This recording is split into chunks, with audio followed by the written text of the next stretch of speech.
is Nurse Jake, Nursing the Truth. I hope everyone's having a great day. Wanted to make a very quick video um, to also let you know about another thing that people always copy from Egypt. Now, I just found this not too long ago. Um, Go to your handy dandy King James Bible, please, and go to Deuteronomy 15. And I'm going to read verses 1 through 6. At the end of every 7 years, thou shalt make a release. And this is the manner of the release. Every creditor that lendeth aught unto his neighbor shall release it.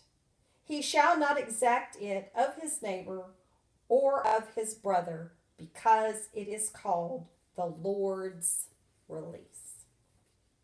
Of a foreigner thou mayest exact it again, but that which is thine with the brother thine hand shall release. Save when there shall be no poor among you. For the Lord shall greatly bless thee in the land which the Lord thy God giveth thee for an inheritance to possess it. Only if thou carefully hearken unto the voice of the Lord thy God, to observe to do all these commandments which I command thee this day. For the Lord thy God blesseth thee as he promised thee, and thou shalt lend unto many nations. But thou shalt not borrow, and thou shalt not reign over many nations, but they shall not reign over thee. If there be among you a poor man of one of thy brethren within any of thy gates in thy land, which the Lord thy God giveth thee, thou shalt not hearken thine heart, nor shut thine hand from thy poor brother.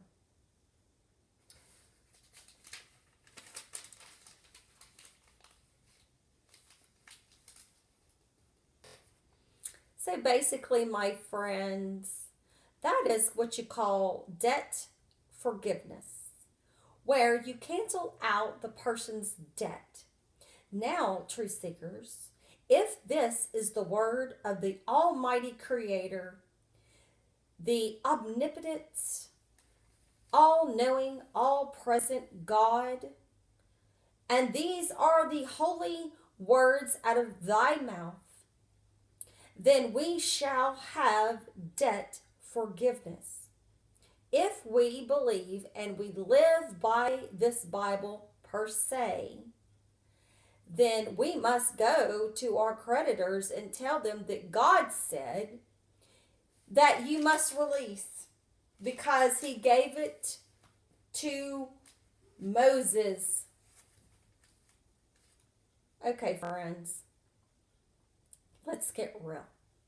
This was written thousands of years ago, per se, and messed with, and it's BS anyway. But I'm going to show you exactly where that comes from. Now, as I told you, Moses was Akhenaten, and there are some things that he could have kept Egyptian-wise. Now, as far as worshiping all the other Neteru gods and this and that and the third, he still kept some customs like building the shrine to the Aten, carrying it around, taking the commandments of the negative confessions, circumcising on the 8th day. Egyptians were very, very clean people. They even shaved their body hair. They didn't want no lice, no body hair, no anything that would make them feel dirty or filthy or anything. They bathed a lot. They were very clean people. And they're even shaved their heads, and even sometimes they would have the little locks on the sides of their hair. Just like the Orthodox Jews do today. So, debt forgiveness.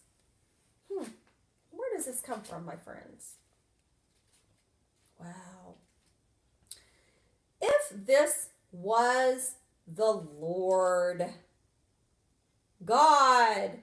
And he told Moses, wouldn't it be very distinct, and wouldn't it be the very first time? Wouldn't it be very unique? Or if it was God, don't you think no one else can compare to that? Can anyone else overdo? No. If God said this, or the Lord said that to Moses, then that should be it, and it's done. But you got to understand, in this Bible, it is talking to him. Someone, something, it, whatever. If he's having a delusion over Aten, I don't know. Let's tell you where it's from, my friends.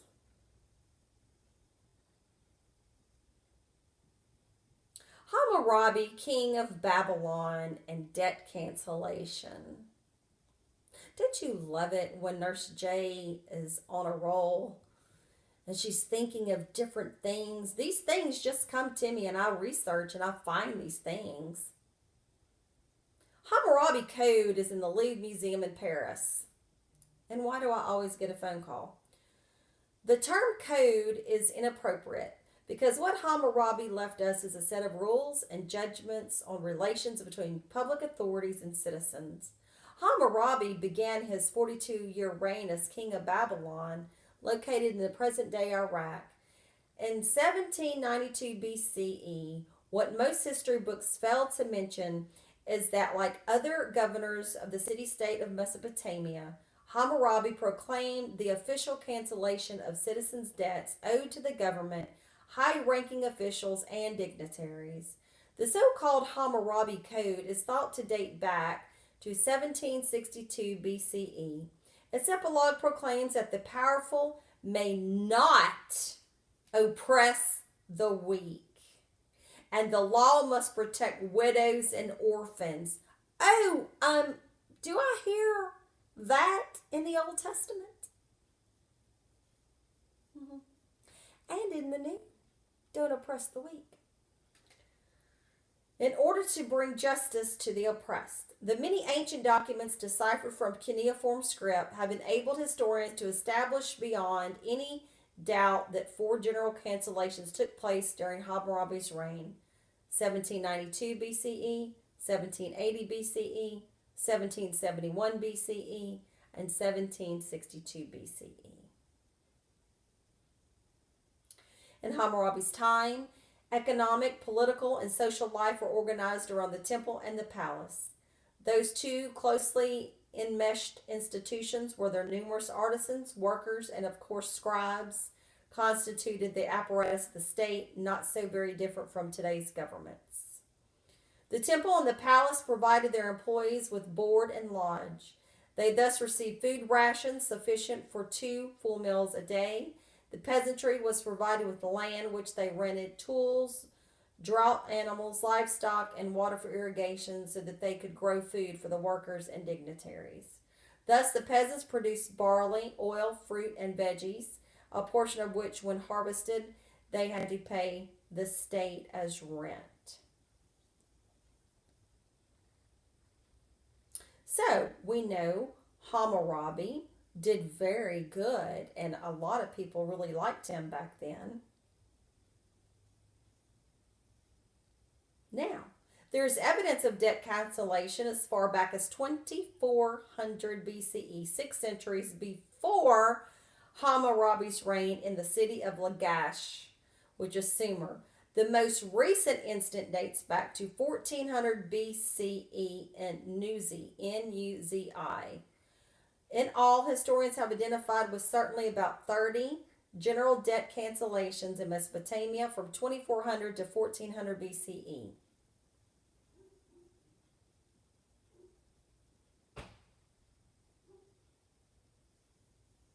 Okay, let's see what else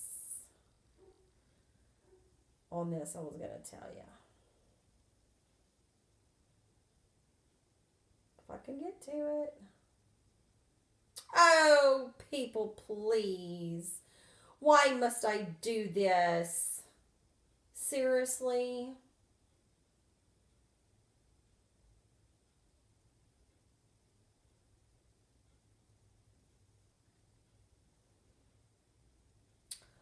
Oh, did you think I was going to leave my favorite place out?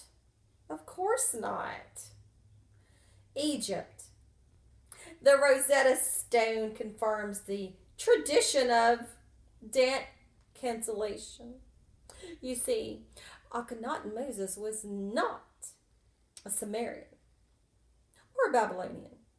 He was an Egyptian half breed, per se. The Rosetta Stone, which was carried off by some of Napoleon's army in 1799 during his Egyptian campaign, was deciphered in 1822 by Jean-Francois Champollion. I should have took French.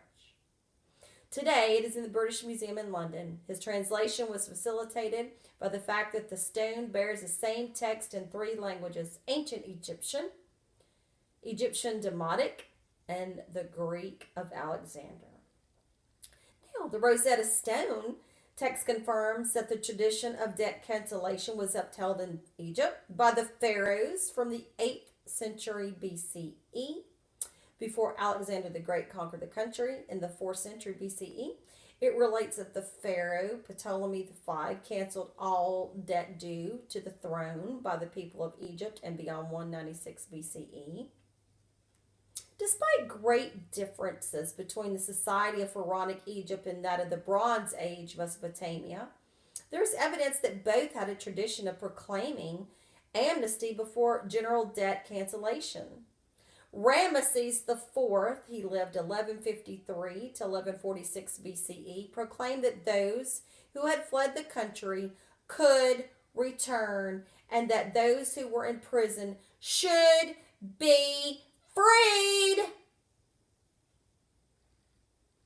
His father, Ramesses III, that lived 1184 to 1153 BCE, had done the same thing.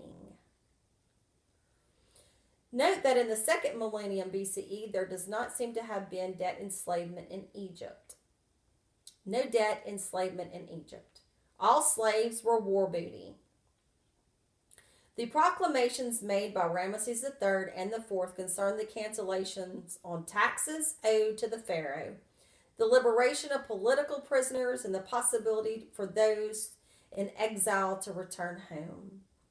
Not until the 8th century BCE do we find for Egypt proclamation of debt cancellation and of liberation for debt slaves. Such a proclamation was made by the pharaoh Bocharus in 717 BCE.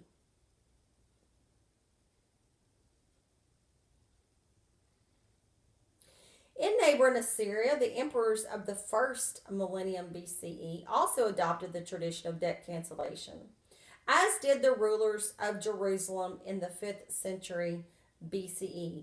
That would be in the 400s. In 432 BCE, says Nehemiah, no doubt influenced by the old Mesopotamian tradition, proclaimed the cancellation of the debts of all Jews who owed money to their wealthy compatriots. This was at the very time when the Torah was being written. Imagine that. The tradition of general debt cancellation is an integral part of the Jewish religion and of early Christian texts. Via the book of Leviticus, which proclaims the obligation to cancel debt every 7 years and on every Jubilee, that is every 50 years.